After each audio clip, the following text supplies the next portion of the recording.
We'll see how far I get through this video. Hi, Dead here.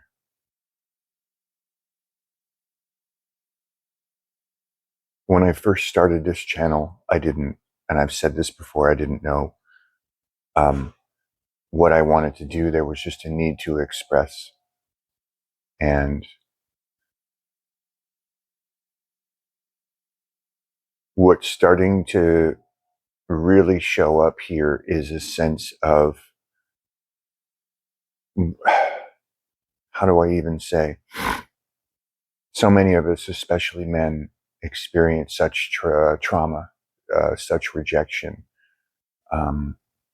Hostile environments, violent environments, not just the men, of course. And I felt there's a whole group of us out there that are very silent about this. And I've always been very transparent, um, which has caused me, when presented around the wrong people, has caused me a lot of problems. But I could never change that nature about myself, about being open and transparent. So when I began to share, it felt good for me, it felt good to just say, you know what, I have the ability to share like this, as if I was talking to everyone out there, simply saying, you know what, I'll go first. Let me go first. You know, we sometimes need people to go first to give us permission to do and to say things. Um, if you're still watching through my very slow processing through this, thank you. I feel what's here needs to be shared. I'm sorry to disappoint you. No tremendous confession of any kind. What has happened to me and what I started doing in terms of, shall we say, shadow work and this identity and dissolve and the dissolving of the identity, and more recently, this heart opening that I experienced at a retreat was, I lost the ability to have what I saw were very active defenses against what I was feeling. And I became more and more of just a giant feeling. I'm a feeler. I'm a giant raw nerve, which tracks with my inherent vulnerability, which is connected also to a need to be seen, and a wanting to be accepted. And what has come about by the grace of this process and the absolute blessing of my partner and some circumstances of life itself, and is the harshness and the rigidity with which I have approached this shadow work, this absolute um, relentless, ruthless standard that I held myself to. And I've spent some time now doing what I would call inner child work, which is just getting into the core messages of things, and which I think is so, so important, especially for those of us that experience trauma, men. And it's becoming very, very clear that maybe that had its time. But I discovered as I was writing, and then people, my partner especially, were reflecting back to me, that there was an identity created around this shadow work hero, this person that got acknowledged in, it's even out there in videos and interviews and stuff. It says, "Oh, you're so courageous. You're a warrior." And I took that on as an identity, which is very strange to admit. And it felt like that then became the way through which I was seen. That increased my sense of validity. And this is how deep some of these wounds go. This is why I have shared about trauma, which is why I've been a huge proponent of shadow work, or if you want to call it emotion work or inner child work, is that it's important to have these things revealed, because they do like reify, they shape our identity again over and over and over again. And I gave myself, through this process and through this brand new identity, it's not brand new, it was started 5 years ago when I really started noticing needing to dig into this stuff, or it started just coming up,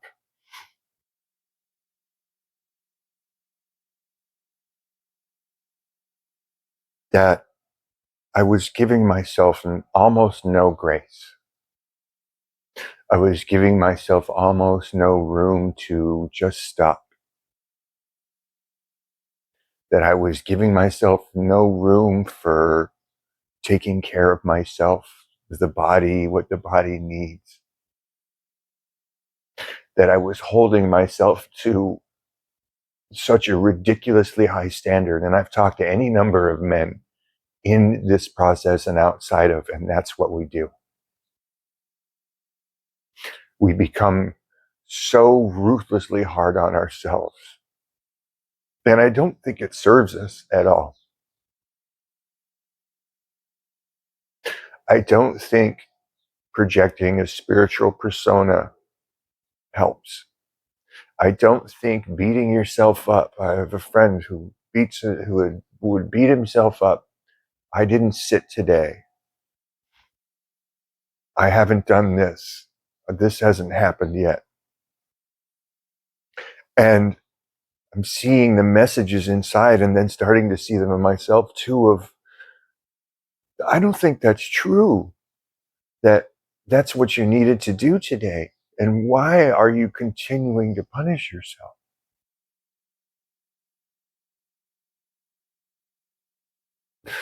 I thought this would be harder to share, and the funny thing is it's not. It's very emotional, so whatever. But this leaves no room for us for grace. This leaves no room for us to surrender the agenda of doing. And the reason and the method through which it got revealed to me was, as I was, and I'm sure it's come out in any number of my videos, of this fierceness, which may have been appropriate at the time. I don't know. This fierceness and this unrelenting. And then I turned it on someone that wasn't configured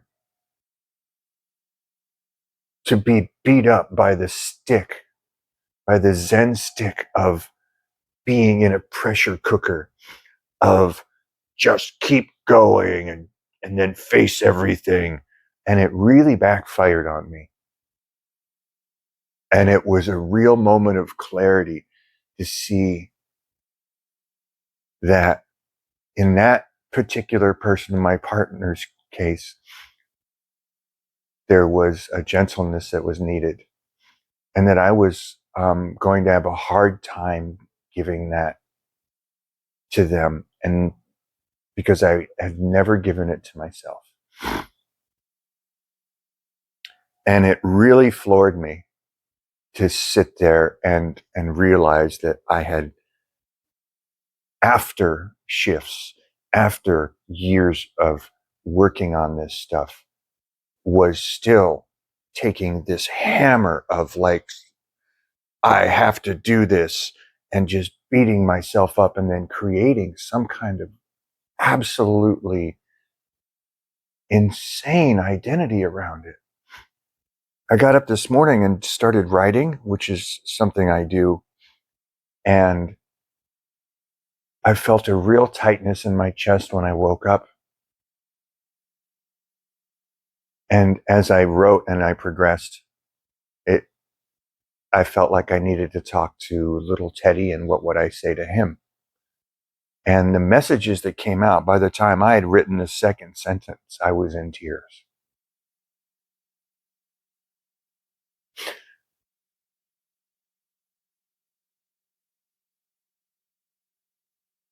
The brutality with which we approach this stuff, and then the condemnation, that how hard we are when we've set up such an insanely lofty goal that we need to achieve something. We need to dig harder. We need to apply more pressure. We need to inquire harder. I don't think helps. I think it borders on sadistic, not intentionally, of course. And it's like this new arena is opening up that I found for me was completely unfamiliar. As I wrote these things to little Teddy, I said things like mistakes were just being human, that you were never wrong, that your heart was pure. These were just sentences that worked for me. And this allowance of this grace, and I don't even know. I'm sorry, I couldn't really even explain what that looks like. Allowance of grace. It's just a sentence. I think is much needed. Is much needed in our pursuit of this.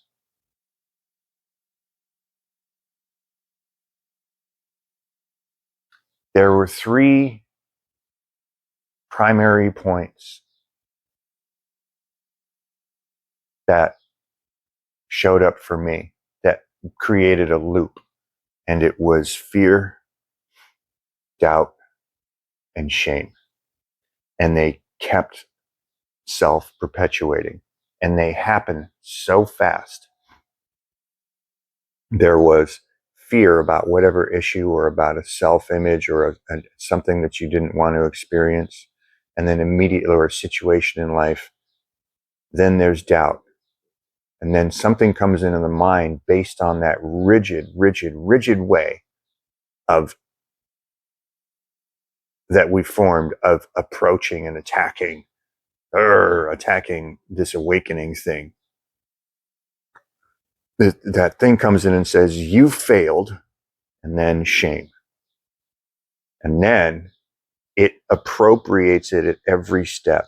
Well, if I feel shame, and then I'm afraid I'm not going to get there. I'm afraid I'm whatever the message is. And then, oh, I don't know. Maybe I'm not up to doing this. Maybe I'll never be able to do this. And then maybe sometimes in the between the doubt and the shame, there's for us analytical men, there's a solution, formula, solution, add, make a fix, do a thing. And then the doubt again. Oh man, I'm really fucked in this one. And then it keeps going and going and going. And the hardest thing was trying to get off that train. And it took a really, really rough lesson for me. How about this one? I'll just, in the spirit of I'll go first. In me calling this thing, I labeled this thing shadow work. And it's not that I would label it all with shadow work, that just in this specific arena. And I was trying to encourage someone else, here, come on over, be ruthless with me. No, we have to look at this right now. Under the guise of shadow work, hiding behind this label of spirituality, of emotional processing, of this needs to be done. It became its own entity. And once I had cried enough and softened enough and written and journaled enough and shared with my circle enough, it became really clear that it was fear, projection, and avoidance. Mostly fear and avoidance. The projection is what happens afterwards, masquerading as shadow work.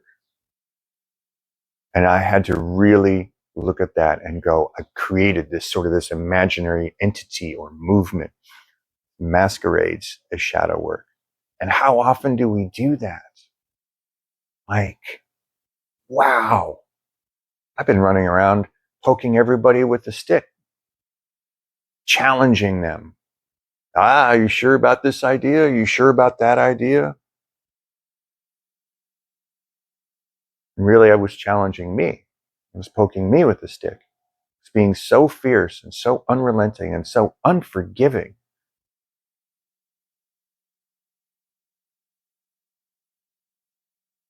I don't think this is the way. Every time, and this is for the men out there, every time that I have gotten or had a moment of closeness with a friend or a partner, coworker, they were always based in vulnerability. I don't mean you have to share your deepest, darkest secrets with people. Vulnerability is speaking to them without wanting to come out on top, win the argument, project a certain way to be, show that you're right, be seen, be validated, demonstrate that you know something, show that you've got it all together, etc., etc. And so that makes up the majority of our interactions, even with the people that we trust sometimes. With our teachers, if we're working with somebody, with our peers in a group, our partners. And the times that I had the greatest moments and actually gained friends, gained trust, gained openness, felt most natural was when all of that, whether it was briefly or for the entire conversation, dropped. Now, I know the men out there are thinking, all right, well, that sounds great. How do I do that? Gotcha. I don't know. I don't know. I think it starts with the remedial stuff, with the silly stuff that we discard in spirituality because we're on this lofty quest to inquire. And we've seen sages, we've had mystical experiences, and sages act so transcendent, just fine. But I think it starts with the remedial stuff. I woke up this morning in the middle of the night rubbing my chest, saying, I love myself. I'm safe. I am seen and I am loved. Those last two, I didn't even know that I could say. They had to come at me from an outside influence, from someone reminding me of that. And I went, as I saw it, I went, I've never said that to myself. And I know what the purists are thinking, or maybe I don't. That's okay. That's totally fine. Of that, well, this has nothing to do with inquiry. This has nothing to do with spirituality. This has nothing to do with awakening. Maybe so. It's okay. Time and place for everything. There will come a time, I think, when the sincerity is at its fullest in us, that we will want to move into these arenas, especially if there's trauma, primarily if there's trauma.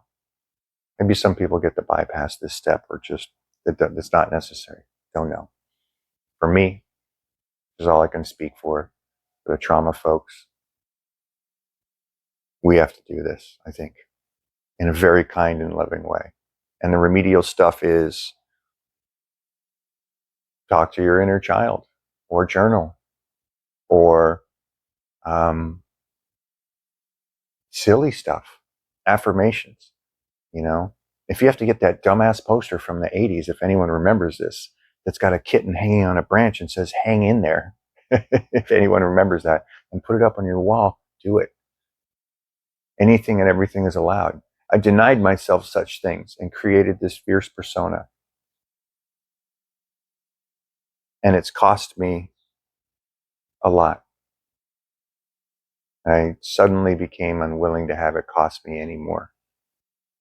And then I had the pieces of evidence here and there through the friends, the people that I'm close with, and the moments where I felt most open and most pure and most present were always in moments of vulnerability. And vulnerability can look like anything. It doesn't have to be crying.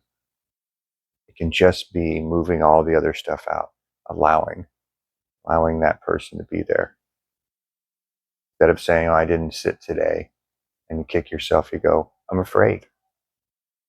Like being gently honest with ourselves. I'm afraid. It takes some practice. It does take some practice. I'm probably going to make some videos on how to get from there to here and how this whole process started. There was a point in time where it seemed very beneficial to write down step by step how these things went, starting out with an opening statement, an opening sentence, and then maybe something specific about something, how somebody had triggered me, and then stripping it down into the fear or anger or injustice, and then I created this thing that was like 5 or 6 layers. Sometimes it goes down that far. Sometimes it'll just go down to 1 or 2, where we get down to the root sentence. And if we're doing it in a really sincere fashion, by the time you get to that root sentence, you're going to have all of this activated. And that's where the shadow material is. And I did that, and that was very, very beneficial. So it was needed at a point. I'm going to probably try to document that and share it. But I took it too far. It became an identity. And at some point, grace had to come in, and it seems very, very apparent to me the start of this massive heart opening at this retreat some months ago, that it was time to let that identity go.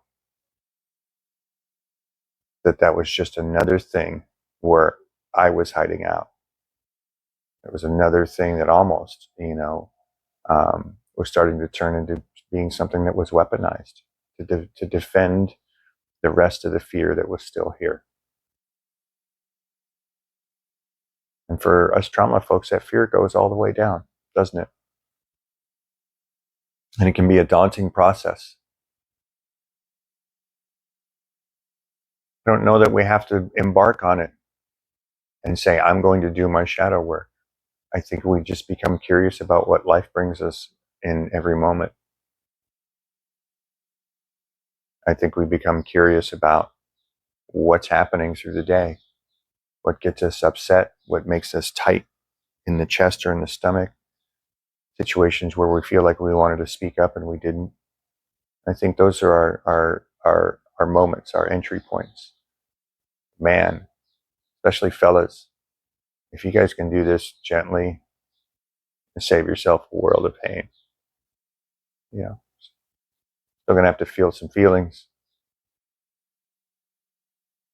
Still gonna have to move through some of this stuff. I don't think we're gonna avoid things like tears or shame, because there's some of that's residual, that's stored up underneath there, and that's okay.